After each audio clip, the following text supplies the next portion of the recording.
오늘 함께 나누실 말씀은 마태복음 10장 16절에서 23절까지의 말씀입니다.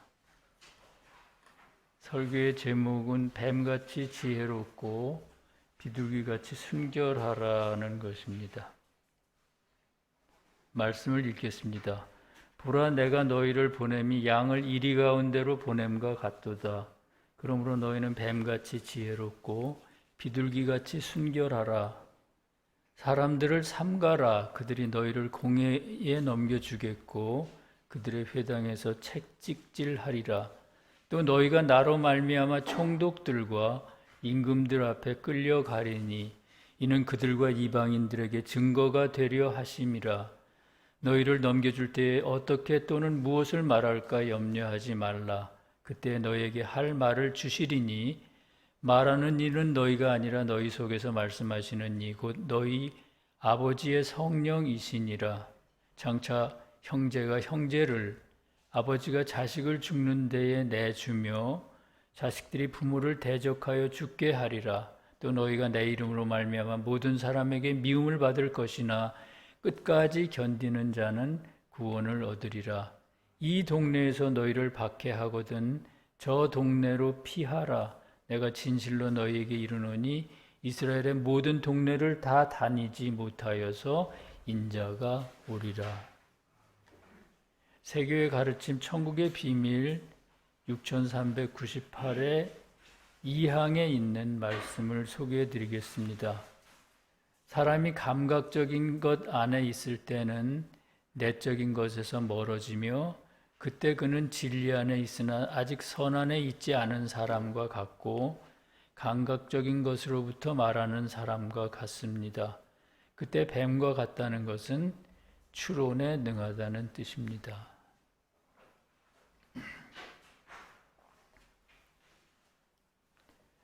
주님께서는 부활하신 후 하늘에 오르시기 전 제자들에게 다음과 같은 말씀을 남기셨습니다.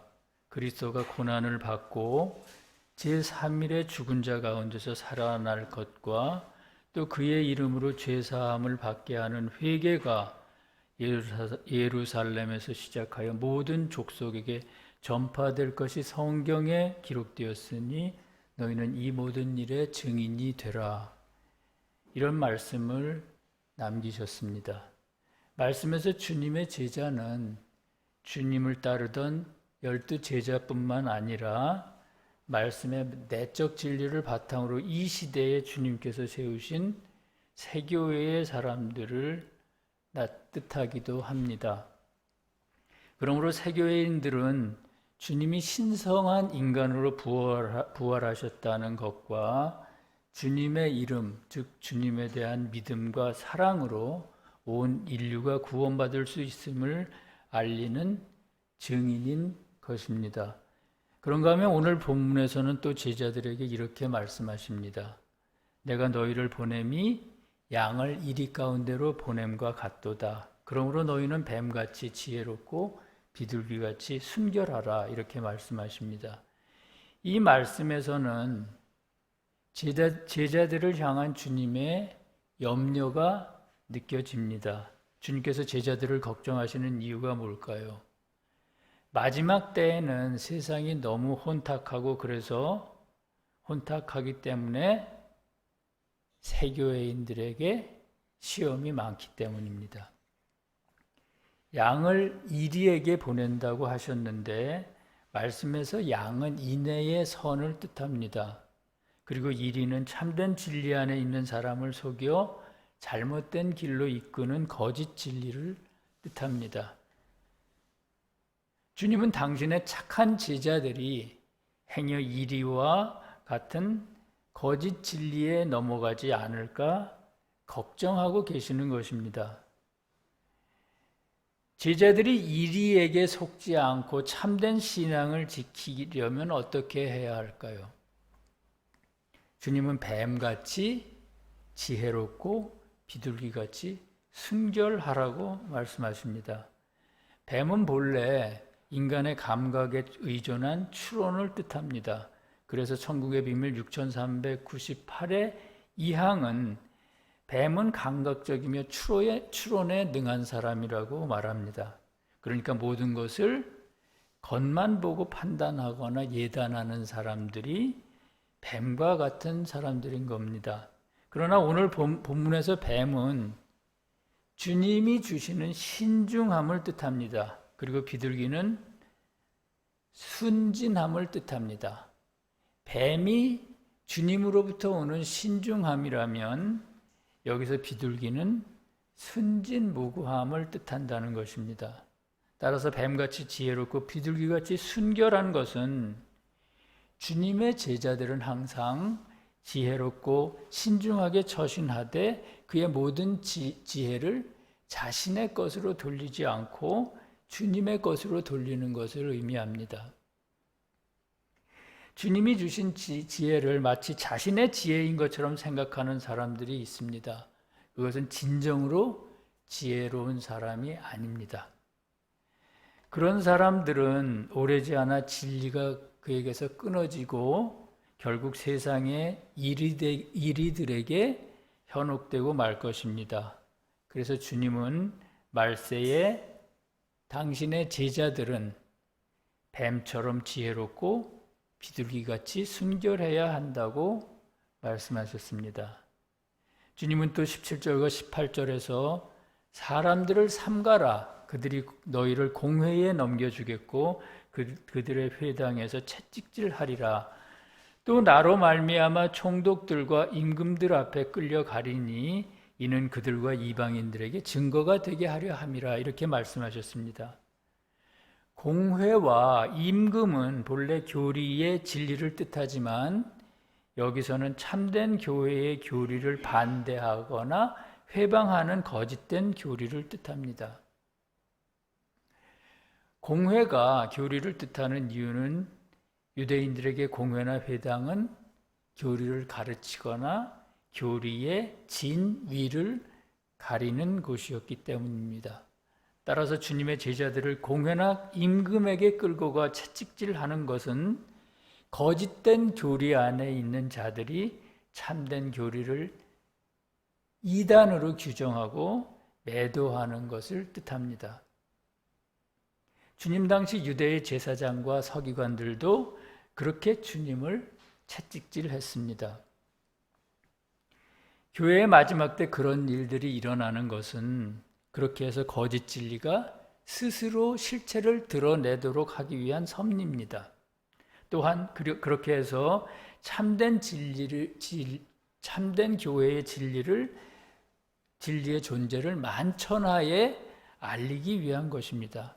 그래서 말씀에는 그들과 이방인들에게 증거가 되게 하려 함이라 이렇게 말했습니다. 그러니까 참된 교회가 또는 참된 교회의 교리가 다른 교회들에 의해서 기존의 교회들에 의해서 비난을 받고 또 거짓 진리라고 매도되는 것은 거짓 진리가 스스로 자신의 모습을 실체를 드러내는 것이라는 겁니다. 그리고 그렇게 해서 교회들뿐만 아니라 교회 밖의 사람들까지, 즉 이방인들에게까지 이 진리가 참된 진리라는 것을 증거하도록 하기 위한 주님의 섭리라는 것입니다. 그래서 마지막 때 새 교회는 마지막 때 주님께서 세우신 교회의 교리는 교리적인 논쟁에 휩쓸릴 수도 있고 그리고 그러와 같은 여러 가지 시험을 당할 수가 있습니다.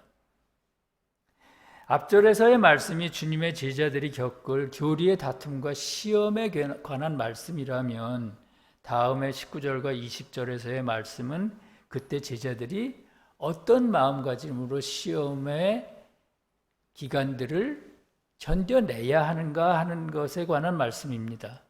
그것에 대해서 주님께서는 이렇게 말씀하십니다. 너희를 넘겨줄 때에 어떻게 또는 무엇을 말할까 염려하지 말라.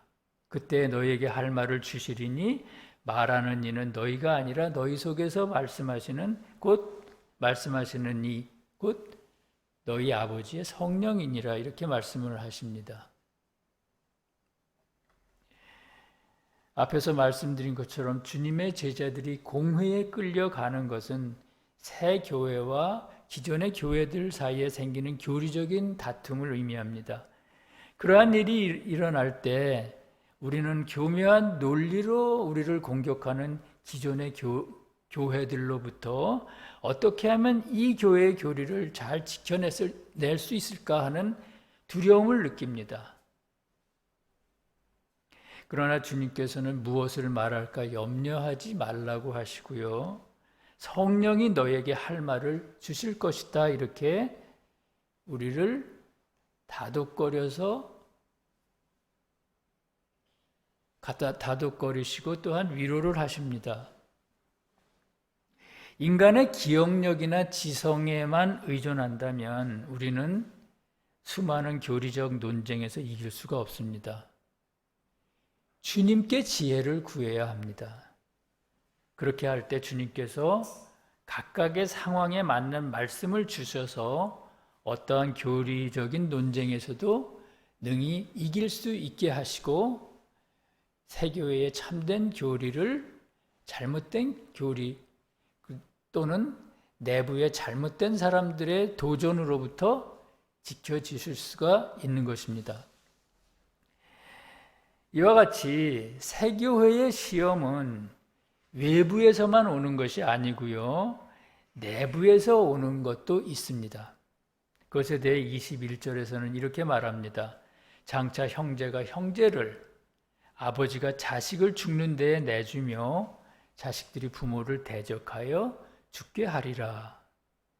여기서 형제와 형제가 대적하는 것은 세교회 사람들의 내면에 있는 진리와 거짓의 싸움을 뜻합니다. 이 진리와 거짓의 싸움은 교인들끼리의 싸움일 수도 있고요. 각 사람의 내면에서의 싸움일 수도 있습니다. 또 아버지와 자식이 대적하는 것은 자아의 악과 진리의 싸움을 뜻합니다. 여기서 아버지는 자아의 악을 뜻하고 자식은 세교의 진리를 뜻하기 때문이죠. 이건 역시 세교회 안에 여러 성격의 사람들의 약간 대립과 다툼을 의미하기도 하지만 각 사람 안에서 일어나는 자아의 악과 거짓과의 싸움을 나타내기도 하는 것입니다. 지옥의 영들은 세교의 사람들의 자아를 통해 악한 애정과 거짓된 생각을 불어넣습니다. 그리고 그렇게 해서 그들이 가지고 있는 선과 진리에 대한 애정을 파괴하려고 합니다. 그것이 세교회인들이 겪는 내적인 시험이며 형제와 형제 또는 아버지와 자식이 서로 반목하는 것입니다. 시험이 없다면 우리는 자기 안에 그런 악하고 거짓된 것이 있다는 것을 깨닫지 못할 것이고 또한 고칠 수도 없을 것입니다. 그런 의미에서 세교회인들에게는 시험이 꼭 필요합니다. 이와 같이 세교회의 신앙을 가지게 되면 여러 가지 도전과 시험에 직면하게 됩니다. 그래서 주님께서는 너희가 내 이름으로 말미암아 모든 사람에게 미움을 받을 것이라고 말씀하셨습니다. 말씀에서 주님의 이름은 뭘까요? 주님을 예배하는 데 있어 꼭 필요한 요소인 믿음과 인내의 삶을 의미합니다. 또 모든 사람들로부터 미움을 받는 것은 우리가 믿음과 인내의 인내의 가치를 지키려고 할 때 우리들이 견뎌내야 할 내적이고 외적인 여러 가지 시험들을 뜻합니다. 그것이 모든 사람들에게 미움을 받는 겁니다. 그러나 그렇다고 세교회인들에게 언제까지나 싸움만 있는 것은 아닙니다. 주님께서는 이 동네에서 너희를 박해하거든 저 동네로 피하라고 하시고요. 또 이스라엘의 모든 동네를 다 다니기 전에 인자가 오리라고 말씀하셨습니다. 이 동네와 저 동네는 참된 진리를 받아들이지 않는 모든 잘못된 교리와 또 그런 교회들을 의미합니다. 어떤 의미에서 그것은 우리 안에서 진리에 순종하지 않는 완고한 자아와 그것에서 비롯한 악을 뜻하기도 합니다. 그러한 것들과 그러한 악들과 우리가 할 수 있는 만큼 각자의 능력만큼 싸울 때 어느 날 문득 마치 시험이 끝나는 것과 같은 느낌을 느낍니다. 그것이 언제일까요? 지옥과 싸워 이기신 주님의 능력이 함께함을 느끼는 순간이 있습니다. 주님은 우리 시험 가운데서 다른 어떤 때보다도 우리와 가장 가까이 계신다고 합니다. 그럼에도 우리는 주님을 잘 느끼지를 못합니다. 이걸 자기의 혼자 힘으로 싸우는 것 같이 생각하는 거죠. 그리고 어떨 때는 자기 혼자 같이 자그마한 시험을 한번 이겼다고 자만해서 더 큰 시험을 매서 형편없이 주저앉게 되는 경우가 많이 있죠. 그러나 주님께서는 늘 함께 하시면서 작은 싸움이든 큰 싸움이든 그것을 대신 싸워서 이겨주십니다. 다만 우리가 마음을 열고 주님께서 싸우시도록 우리 마음의 여백을 열어놓는 그런 자세가 필요한 것입니다. 그때까지는 우리는 주님께서 우리와 함께 하신다는 사실을 잘 느끼지를 못합니다. 그러나 우리가 가장 겸손한 자세로 주님이 우리 마음속에서 마음대로 싸우실 수 있도록 허락할 때, 그때 주님의 능력이 함께 하셔서 이전에는 도저히 이길 수 없었던 싸움을 능히 이길 수 있게 됨을 느끼게 됩니다. 그때가 바로 인자가 오시는 때입니다. 우리 스스로의 힘으로는 이스라엘의 모든 동네를 이길 수가 없다는 것이죠. 우리는 그저 싸움에서 이기려는 의지를 주님께 보여드릴 뿐입니다. 그렇게 할 때 주님께서 나머지 모든 일들을 이루어 주십니다. 그것이 바로 인자가 오시는 것입니다. 그럼 우리 인자가 함께 하심을 느낄 때까지 세교회인들은 주님의 제자로서의 소명을 잘 간직하고 또 지키기 위해서 견디고 또 견뎌야만 하겠습니다. 주님의 그런 은혜가 서울세교회 성도들과 이 진리 안에 있는 모든 분들에게 함께 하시기를 간절히 기도합니다. 시온이여 깰지어다 네 힘을 낼지어다 거룩한 성 새 예루살렘이여 네 아름다운 옷을 입을지어다 이제부터 할례 받지 아니한 자와 부정한 자가 다시는 네게로 들어옴이 없을 것임이라. 아멘. 함께 기도하시겠습니다. 거룩하신 주님, 무더위 중에 시원한 단비를 내려주심에 감사드립니다. 진리를 받아 생기를 얻은 사람들처럼 교회 앞 화단의 나무들이 살아나고 있습니다. 그것을 보면서 죽어가는 것과 살아나는 것의 차이를 극명하게 느낄 수 있었습니다. 주님, 저희들의 영혼도 그렇게 매 순간 살아나게 하옵소서. 마음 깊은 곳으로부터 악한 욕망과 부정한 생각과 증오심과 교만한 마음이 올라올 때 무모하게 이기려 하다 다치지 않게 하시고 진리의 빛으로 조용히 바라보게 하시옵소서. 인자가 오셔서 물리칠 때까지 겸손하게 기다리게 하시옵소서. 그리고 부정한 것들이 사라져 다시는 나타나지 않을 때 모든 영광을 오로지 주님께 돌리게 하옵소서.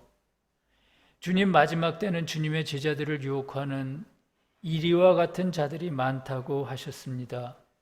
저희들로 하여 그들에게 속아 넘어가지 않게 하시고 뱀과 같은 지혜와 비둘기같이 순결한 마음을 주시옵소서. 그래서 이 교회가 모든 교회들에게 참빛을 전하는 진리의 교회, 능력의 교회로 부흥하도록 도와주시옵소서. 나라와 권세와 영광이 아버지께 영원히 있사옵나이다. 아멘.